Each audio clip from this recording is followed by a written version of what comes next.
আসলে বারবার কেন আমার উপর হামলা হয় আমি নিজেও জানি না। কারণ আমি 2018 সালে প্রথমে ধরেন হামলার শিকার হলাম। নির্বাচনের আমার হামলার 1 নম্বর শিকার, আমি নির্বাচনে অংশগ্রহণ করছি, এটা 1 নম্বর হামলার শিকার হয়েছে। আমি সবটাই হয়তো অন্যায়ের প্রতিবাদ করি, এটা আমার অপরাধ। 2018-তে মার খাইলাম, 2023-এ খেলাম মানে মার 2 বার, ঢাকা 17 আসনে মার খাইলাম, দেশ স্বাধীন হওয়ার পরেও মার খেলাম।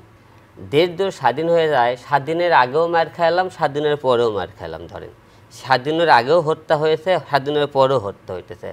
একটু আগে দেখেন আপনি বললেন হলে যে ছাত্র মারা গেছে এবং একজন পুরন ঢাকায় মারে ফেলতেছে, রাজশাহীতে মারে ফেলে দিয়েছে।